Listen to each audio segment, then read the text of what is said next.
'cause I am a big Jesus fan. Singing more songs about Jesus, my Savior, Jesus Christ, what a man.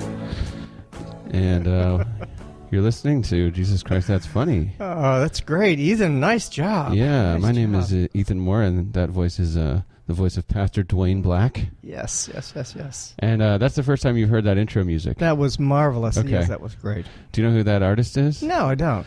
That's a guy named Billy Joe Shaver, country Boy, music sounds legend. familiar.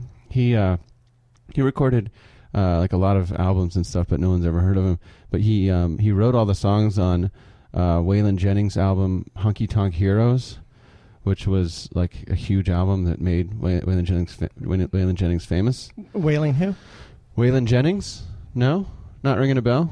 You know, You're not big on the outlaw country. Merle Haggard. Is there? Yeah. David These Allen are recording Coe. stars, I guess. Okay. Right? Yeah. Okay. No, yeah, I don't know. I like some of that outlaw stuff. That's good. You know? That's really, yeah. I would never have thought that you really. Willie Nelson? Yep. I've read his books. Does he have some books? I thought I was guessing. I was just. Oh, okay. Yeah, he wrote a theological commentaries. I think he did. That's right. Oh, Willie Nelson, another legend. Yeah. So anyway, I like the outlaw country stuff, and I heard that song recently, and I was like, oh, that would. I just like the. He says he's a Jesus fan. I like that. Yeah, that's. And like people, like I told you, people have come up to me on. We have fans now for this podcast. Right, people that actually like this podcast, and but I do other podcasts and I do comedy, and people in those other communities that are like, what? You do a podcast about Jesus? Like, are you super religious? Or, and I'm like, no, I'm not even really a Christian, but I am a fan of Jesus. And I'm like, how can you not? That's the weird thing to me. I'm like, how can you not be a fan? You know? That's great. Right? Because I have people that are asking me still, like, what are we doing here? And isn't this very close to sacrilege? And the presbytery. Yeah, right, yeah. They're just not getting it. They're not embracing it the way. Well, you know what? I didn't expect them to embrace it like that. So it's nothing new. Nothing new. Well, we said on the last episode or an earlier episode that if the people in my atheistic comedy community or the people in your community of ministers and religious acolytes felt that we were doing the right thing and we were just right in the mainstream, we know we would be doing the wrong thing. The wrong thing, actually. Yeah. Yes. we're more, both of us, I guess, are more comfortable on the fringes. Absolutely. I love it when somebody lifts their eyebrow. Right. They're like, really? Well, you're the guy getting arrested for feeding the homeless. That's right, so, definitely on the fringe there. I like that. Did you ever know that there was an Edinburgh Festival and they had this group called the Fringe that actually were on the outside of the Edinburgh Festival, and they were called the Fringe because they were constantly pushing the box. They were literally on the fringe. The envelope. Yeah. Okay. Yep. Well, that's the Fringe. The Edinburgh Festival is like the comedy festival, you mean? It's comedy, arts, music. Right. Stuff. Yeah. Okay. It's a real big deal, and it's actually translated to a festival here that's starting to go in California, and it's gone in Tennessee, and it's gone in Chicago. This Fringe Festival. Oh, okay. Yep. So cool. It's getting big time. Well, I like that. I think I would like it because it's you would. on the edge. It'd be pushing everything. Yeah. Yeah. So a lot to talk about today because it's let's see, it's going to be Thanksgiving in a few days. Right. So where have you been for the last couple? You've been gone for a week. Yeah, I was just in New York. Just got back from New York. Yeah. What happened there? I went there to do comedy and to see Norm MacDonald, who's my comedy hero. Really? Yeah. And so I got to on Tuesday night, this last Tuesday, I got to perform at. I got a guest spot on a real New York comedy show. How cool. A place called the Village Lantern in Greenwich Village. Yep. So that was great. It was cool. I actually got to perform, like, not at an open mic, you know, for a real audience. How'd you do? I did okay. I mean, I did all right. I didn't, I wasn't 100% satisfied with my performance, but I was, I soldiered through it. That's good. I don't know what else I can say about it. I don't want to go up there and I don't want to come up here and say I killed. No, you're supposed to. Because I do. I killed it, man. I killed him. I mean, I did comedy here last night in, there are people in still Boca, laughing up there. and I killed last night, so I'm not, I'll say if I killed. But I did okay. I did okay. Other comics were writing notes down. They were stealing my stuff right and left, man. Yeah, that's right. But no, it was just great to be able to do that. And that was just a guy named Craig Fox, who he has a Facebook page called Fox and Friends, which is the show that he does. But it's Fox and Friends with a Z. Mm-hmm. So, and he produces a bunch of good shows up there. So, yeah, if you're interested, if you're in New York and you want to find a good comedy show, a lot of them are free. Look up Fox and Friends on Facebook. That's really great, you can find something there. So, yeah, that was cool. Got to do that. And then I got to see Norm MacDonald on Friday. So speaking of things that we're grateful for on Thanksgiving, I'm really grateful I got to see one of my comedy heroes, Norm live. MacDonald. Yeah. Actually, this is interesting for this Jesus themed podcast. Yeah. Norm mentioned Jesus. Really? What did he say? Which is unusual for a comedian. Yeah. I would say, unless he's mocking him. No, Norm. I feel like he might be getting a little religious because I've heard him talk about sort of a quest for spirituality on podcasts and things I've heard him do over the last few years, and I've heard him say that he's not a Christian, but he sort of has some affinity with Christianity. And then, but then at the show on Friday, he says he does about 40 minutes, and then he's like, well, I don't know what else I should know. He's like, well, I guess I'll tell you this. I'm a believer. I don't want to say what religion or anything. I don't want to be preachy up here on the microphone. But if you don't believe in Jesus Christ, then you're going straight to hell. That's all I know. He's like, people wonder why Christians say that. And they say it's in the book. That's why they say that. It's right in the book. So then he was kidding there, I guess. But he talked about giving money to the homeless. As like the second half, he spent about 20 minutes on love. Like his last third to half of his set was on love. I think he's been listening to these podcasts. Maybe and this so. whole idea of love truly wins, and that love wins. That's your people. Yeah. That's your tagline here at the Sanctuary Church. Yeah. And you got the bumper stickers to prove it. We do. Love do. wins. Yep. Yeah. Can people order those online? Not yet, but now that you mention it, we can figure that out. If they want to get them, idea. what do they do? They just call the church and we'll send them one. All right, what's the number? Well, then call me directly, and that is 561-239-8528. They'll come right to me. All right, that's your personal. That's my personal cell phone number. Yep. Is that your second cell phone? What you got a burner for the that's the second one. The side, the women you keep on the side, right? Yeah.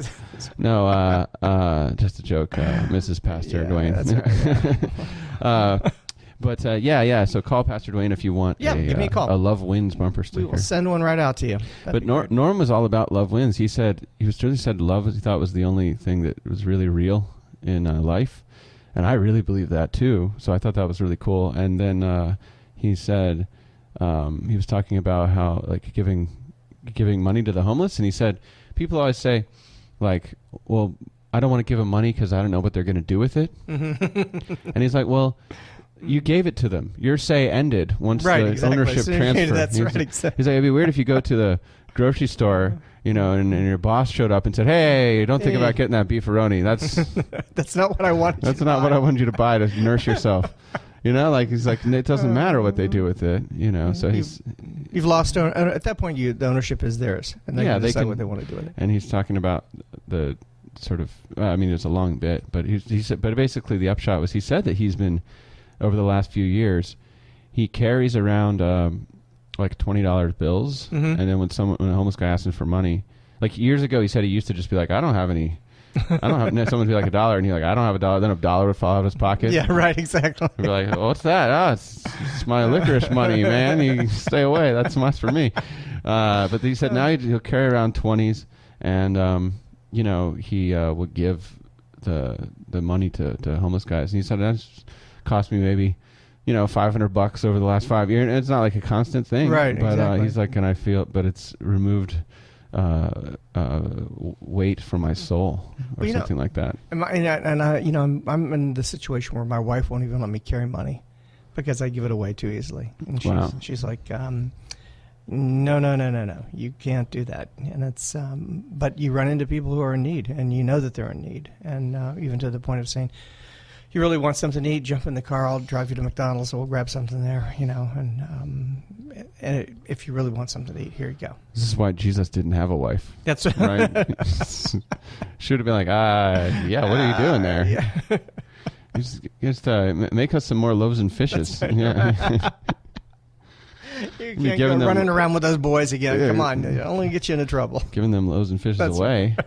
You got kids to feed, Yeah, no, well, that's a tough one because then you have to place the needs of the people around you, strangers maybe, beside the needs of people in your immediate, intimate family or circle.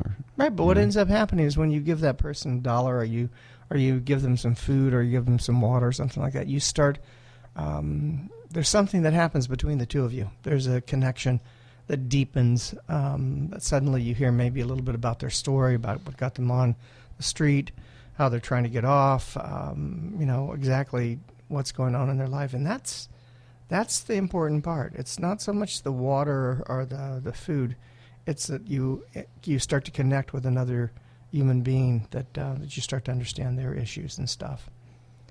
That makes sense to me. Although let me play devil's advocate for people that would say that's my role. I saw you smirk, and you're like, "Oh, got him set up, man. I'm going to nail him on this one." No. I just think probably it's like that question that Norm says about, oh, well, what are they going to do with it?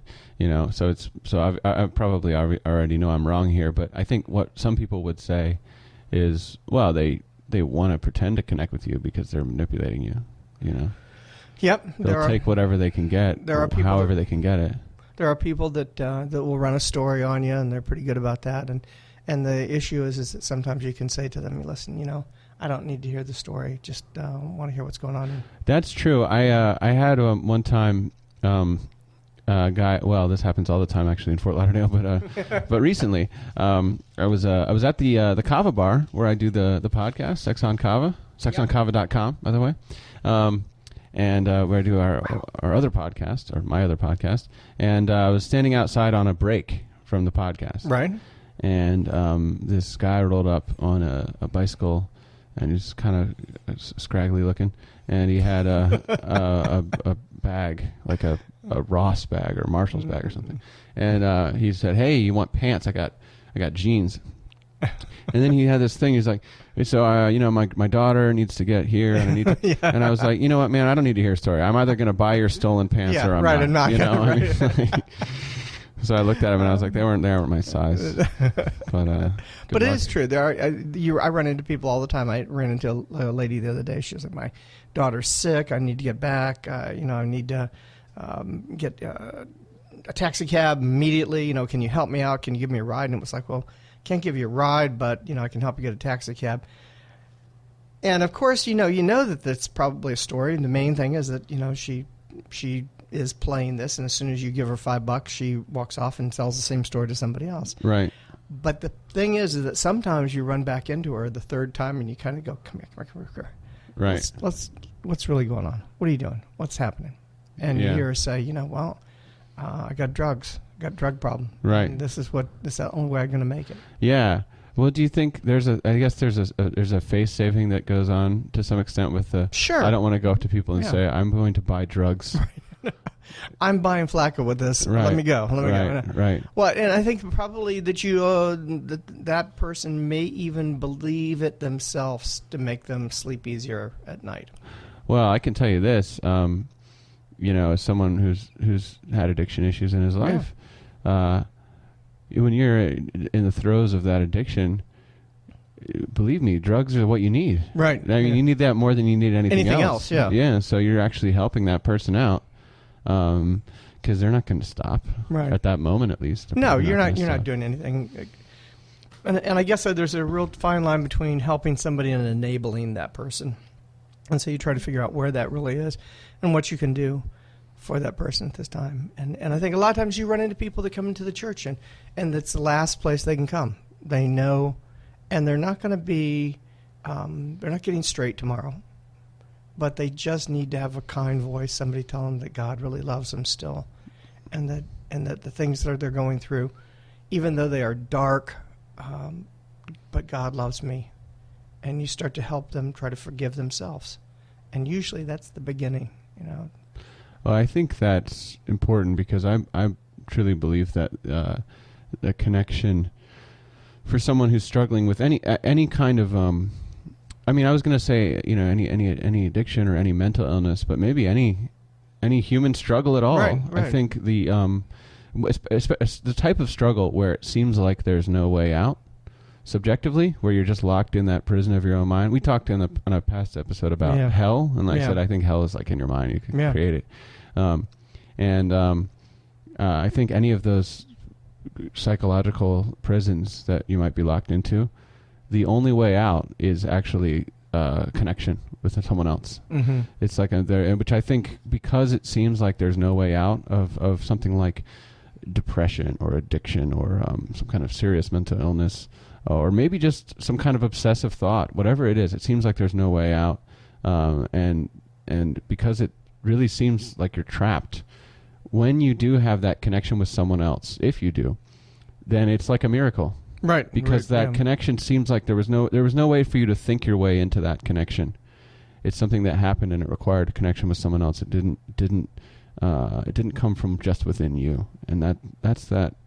And that's what we talk about when we say like things like I said, I think if God exists, is the connections between people, you know, right. Or love is the only thing that really exists in the world, like Norm MacDonald said. So I think those are all ways of talking about that miracle of being able to break out of the darkness and into the light. Yeah, there's this guy, Shane Claiborne, who I just think he's terrific. He runs this thing called The Simple Way up in Philadelphia, where he actually lives in some of the poorest areas and tries to help the people that are in that area. And he went and worked with Mother Teresa. And one of the things that he said was... Who's that? I haven't heard of her. No. Yeah. She played guitar, I think, for Willie Nelson. Billy Joe Shaver. That's it. And Mother Teresa, when he went to see her, for a while, all he did is his job was to roll cotton up. He rolled it up between his hands and handed kind of this cotton ball off to the doctor. And one day the doctor said to him, come here and do what I do. And the doctor was basically coming forward, and these the lepers were he would take gauze and he would put it on their faces. And so he said the first guy walked up and sat down in front of him, and he took the gauze and he put the gauze and on the man's face with this ointment that kind of soothed everything.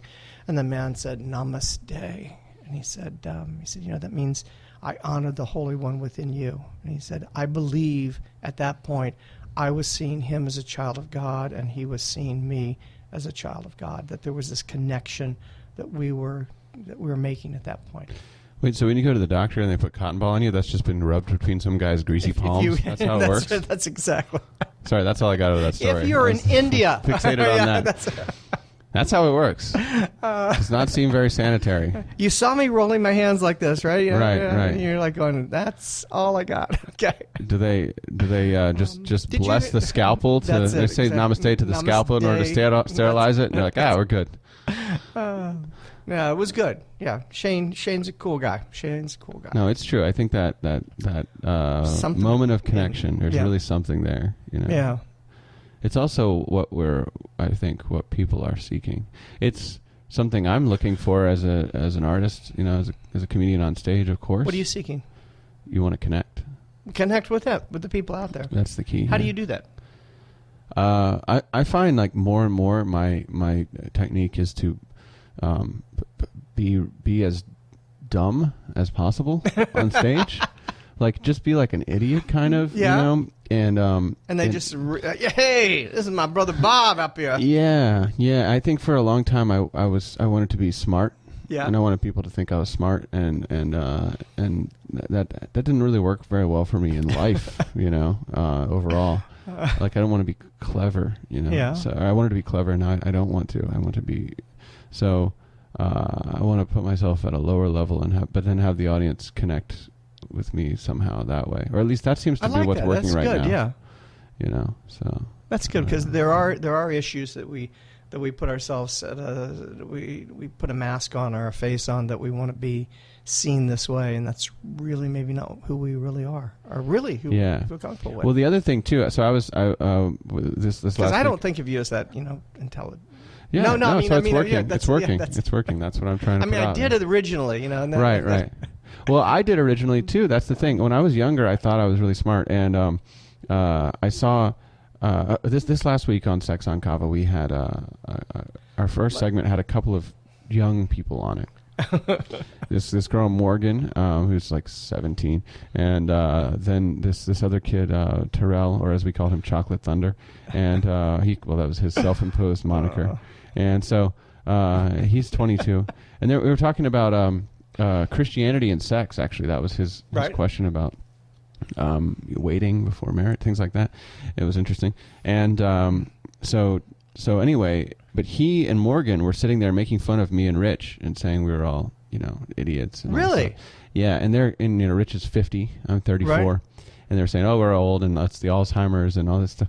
And I was like, wow, these kids with their wise, smart mouth and you comments. have one of the largest vocabularies I've ever heard. I don't know, but but they said, they just have a response for everything. They think they know everything. Yeah. And I'm like, wow, was I like that? And I think I was, and I think as I get each year, as I get older, I realize that I know less, which is bizarre, because actually I know, like, objectively, I probably know more. Right. But I guess it's a cliche to say that the more I know, the less I'm sure of, or something like that.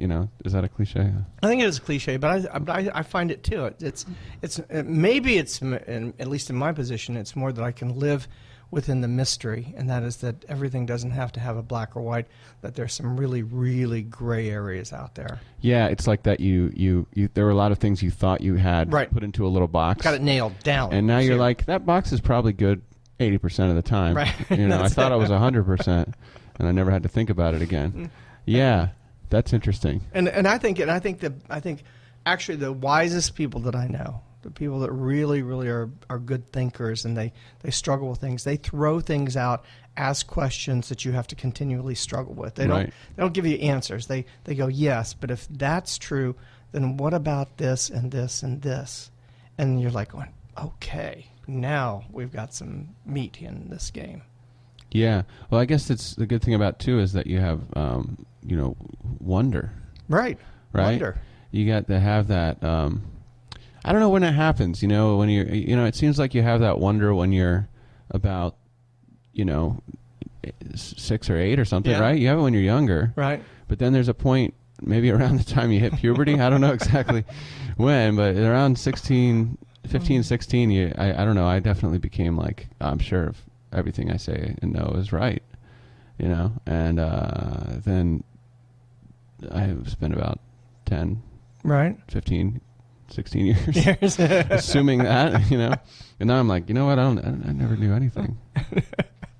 And I think also one of the things that I'm finding out is that I believe that there is this tendency that as we go through this life, if we're constantly on this journey, then there are many things that we have to let go of that maybe we held on to for a long time, and we thought they were really supportive, and I can't survive without this. I need this piece.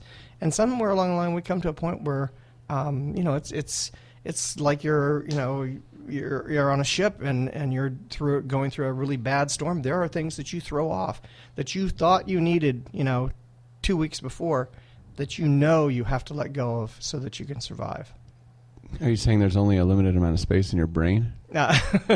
Are you talking about being attached to things? I guess. Yeah, and there's space within us. I think that sometimes we hold on to things, things that hold us back from our relationships, that hold us back from our relationship with the divine. There are things that get in the way, and there are things that get in the way of our relationship with us, back and forth. You can't have this vertical connection and not have a horizontal connection. Yeah.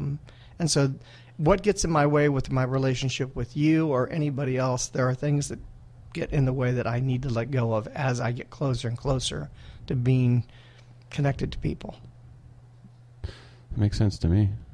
And I'm thankful for that. Yeah, you're thankful for that. So what else are you thankful for? This episode will air, probably on Sunday, Monday, right before Thanksgiving. So people are maybe listening to this gathered around their Thanksgiving table, because we know that's what they would want to do. Oh, that would be, I'd turn the More football than game anything off else. right off the bat. Turn the football game off and listen to some Jesus Christ, that's funny. Guys, man.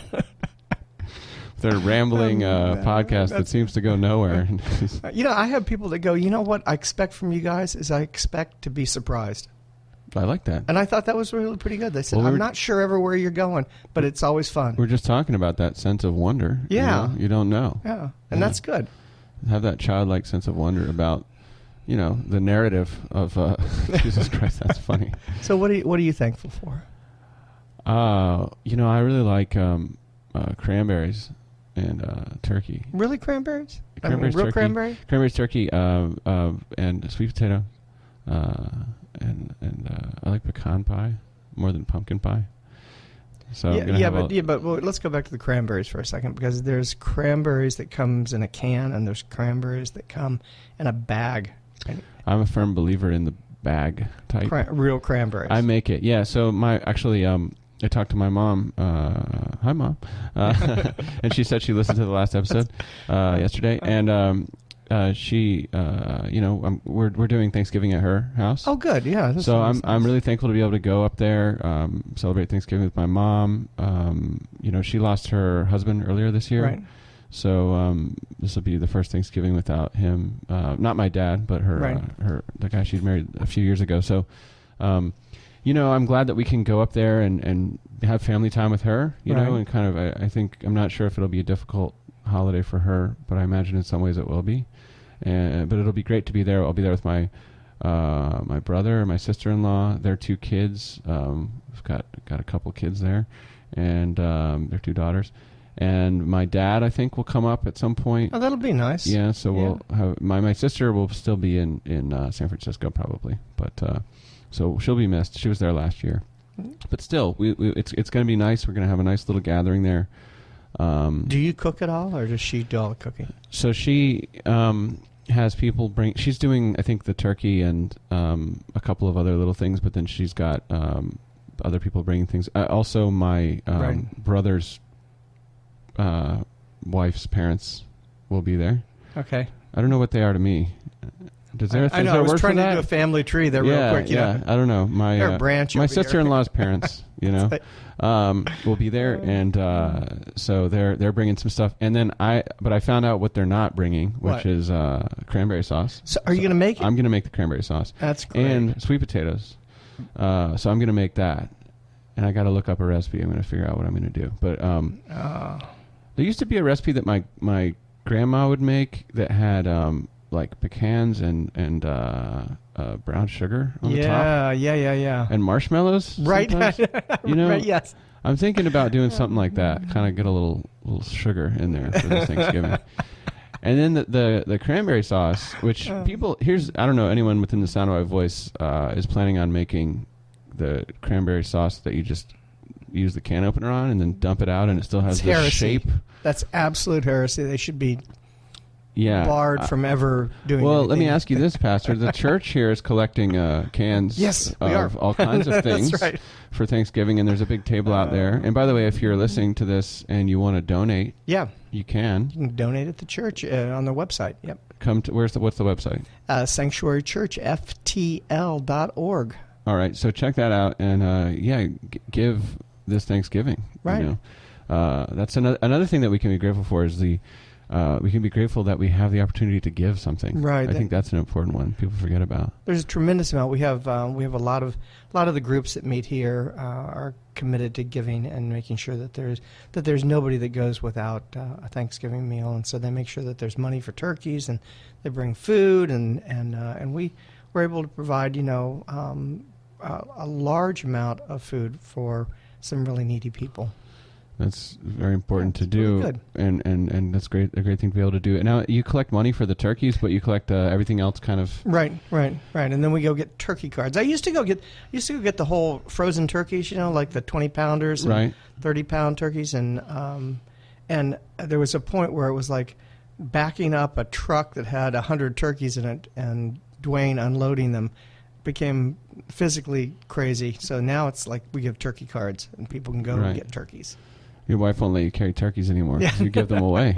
The frozen, like well, they're solid frozen. You can actually bowl with them. Right. Yeah, turkey bowling, which is one of the great art forms. I think it could be a murder weapon. Yeah, it's like Professor Plum in the drawing room with the frozen turkey. And then when it defrosts, you cook it and it's gone. Right. That's right. Yeah. Just dispose of the evidence. That's right.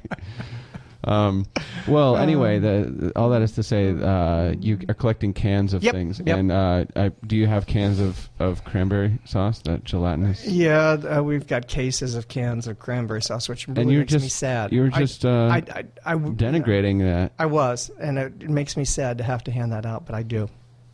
Well, okay. Some people like that because it's kind of an acquired taste. I think it's like an aspic. It's like a gelatin kind of a thing. And I'm not going to say that I hate it. I would put it on the table, but but I would not put it on the table by itself. Right. I like the fresh made cranberry sauce. So if you have to pick, make the fresh one. If you have the opportunity to pick, make the fresh one.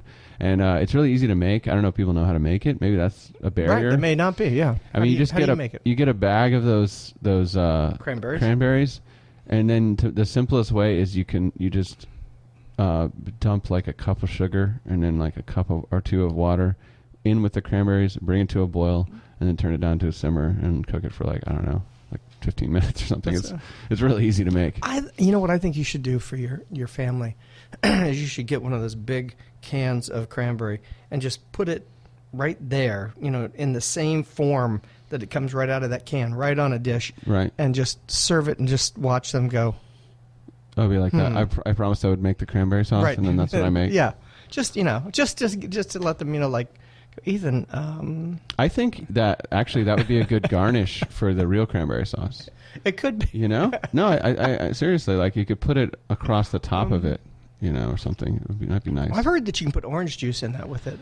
You can. There's all kinds of stuff you can do. So if you want to get a little more elaborate on making cranberry sauce, some things that I will just recommend are, so you can make like some kind of spice, right? Like, so if you want to do that, then you need to dissolve the spice in something, right? And so maybe like a couple of pats of butter. Mm-hmm. Throw that in the pan first. Then you can throw some orange peel in there, some lemon peel. You can throw some a clove, some cinnamon. Depending on what you want to do. Sounds like the holidays already. Some allspice, whatever. Yeah. Your chosen spice out of the pantry. And then you could maybe even try pumpkin pie spice. I don't know. It might be interesting. So you just throw a little spice in there, like a dash or two, and then wait for the butter to heat it up, and then you add in the cranberries and the water and the sugar. Sounds good. And stir it well because you want that butter to totally mix with everything. Does your family eat to a point where your eyes kind of roll back and you go into that coma? I guess that's a tradition. You're supposed to do that. I don't know. I try to. I will. I'll commit to it this year. No, of course you do. You got to go back for the second helping, right? An hour later or something, and really. And it's the turkey sandwiches later. I like the turkey sandwiches later. Yeah. I don't like them as much as the turkey the first time. Yeah. There's somebody listening to this right now that's going, like, I'm really hungry. It's true. It's true. Some people live for the turkey sandwiches. Like, they want that more than the original meal. I'm like, no, it's good, but it's not as good as the first one. I would rather, and have a turkey sandwich, I would go into the fridge and eat out the individual pieces of the dinner. I'll be like, cold. I'll be like, here's some cold turkey. Here's dressing. Here's some cold dressing. Here's some cold cranberry sauce. Here's some cold, what else do we have? Yams. We would run into each other in the refrigerator doing that then. Right. Just have a fork in my hand. Yeah, that's it. And dressing all over my face. That's it, exactly. Just grazing through the fridge. Don't you want to put that in a bowl? No, I really don't. That's right. So that's how I handle my business on Thanksgiving.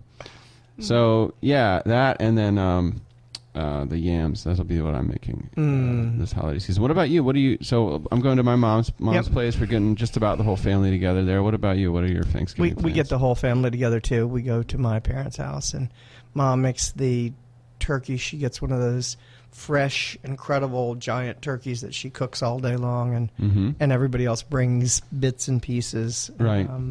Mashed potatoes and gravy and real cranberry sauce and all that good stuff. Yeah, good stuff. Yeah. Hey, let me ask you this before we wrap this up on Thanksgiving. What do you think about this trend about like stores, like grocery stores? Yeah. Or grocery store workers like not wanting to work on Thanksgiving, and then grocery stores, like some of them not being open on Thanksgiving or not being open for the whole day on Thanksgiving. Right. I mean, would we want to encourage our listeners? You know, we wield so much power in the media here, we do. Pastor. You know, we need to be careful how we use it. The temptation to abuse it is so great. But like, do you have a perspective on that? Like, do you think would you recommend to people listening, like, you should go on Wednesday? Right. You know, right. Like, don't show up on Thanksgiving Day and encourage your local grocery chain to have to hire people on Thanksgiving Day itself. Right, and I yes, I would encourage that. But I am one of the people that are running out on Thanksgiving. Going, do as I say, you forgot the whipping cream. Right. No, it's true. Last Thanksgiving, I think I ran out. I had to run out and grab something too. Yeah. So it's tough because you want to. But look, get it together, people. Well, some of the stores are closing by noon, and I thought that was that's probably good. A good idea. I think that's good. Yeah. We should close by noon. They should. Why not? Yeah. So that families can be with families, you know, and people can enjoy themselves, and that would be a really nice thing. I think that's good. Yeah. I think that's good. Chuck Farron, my podcast co-host on the Game of Love podcast, yes, which we have a Thanksgiving episode coming out. Really? By the way, gameoflove.podbean.com if you want to hear it, or just look up Game of Love on iTunes. And the Game of Love podcast. He told me last year he was upset with me because I went to a strip club on Christmas Day, and he said they shouldn't be working on, you know, he said I didn't even know strip clubs were open on Christmas Day. I'm upset. And I was like, well, look, like, first of all, I'm supporting them, and second of all, I didn't go on Christmas morning. I went on Christmas night. It was like midnight. I was like, technically it was the 26th. It was Boxing Day, you know. And I don't think there's anything wrong with that, but I wouldn't want to go to a grocery store on Thanksgiving at like 4 p.m. I wouldn't want to go to a strip club on Thanksgiving at 4 p.m. But, you know, after midnight on the holiday, I think the doors are open. This is America, you know. I think that's... A strip club on Christmas Day. Even though it was Christmas evening, Christmas night. Poor children out there dancing for you. I mean, they were going to be dancing anyway. Right. You know, I figured I might as well bring some dollars into their life. The coffers. Yeah. No, is that immoral? I don't know. He was so much to talk about. He was upset with me. I can understand why. By the way, I don't really go to strip clubs very often, but I was in my old hometown and I had some friends and they said, out. Hey, it's Christmas. Let's go to a strip club. Nice. Okay. That's right. Rumpa-pum-pum, if you know what I'm saying. The celebration of the Savior being born. Let's go to a strip club. I don't know. I'm having a disconnect here. I don't know. Is it bad? I don't know. Well, that's for a future episode. We'll have to resolve that. That's good. But I thought it was nice. I'm amazed at your honesty. Is this like a confession? Like That's I shouldn't be making? Like I didn't even. It's really good. It was weird because he took me to task for it, and then I was like, "Is that even? I didn't even know it was an issue." I know at least 3 or 4 listeners right now that are going to look for you. I'm getting some disapproval here from Pastor Dwayne. He's the most non-judgmental guy I know, so I got to re-examine my life now. All right. Well. We want to thank you for listening. We're thankful for our listeners. Yes, we really are. We do appreciate the attention, and we appreciate the opportunity to share a little bit of what we're all about with what you're all about. That's really right, Jim. And we wish you a happy Thanksgiving. Wish you a very happy Thanksgiving. Ethan, you have a great Thanksgiving with your mom and your family. Hey, you too. It'll be great. And thank you. And don't forget to contact the Sanctuary Church What's the address again? 1400 North Federal Highway in Fort Lauderdale. Our address, our email, our website is the sanctuarychurchftl.org. Sanctuarychurchftl.org. So you can go on there to find out about how to Anything's donate going on, yep. for Thanksgiving or any of the other things they've got going on here. A lot of great stuff. And you can find me at ethanmorecomedy.com. So look me up there. And don't forget to write us here at jesuschristthat'sfunny@gmail.com. Ask us a question, and we will, or just give us a comment, or tell me why I shouldn't go to strip clubs on Christmas. Whatever you want to say, we will listen, and we will give your perspective a voice on the air.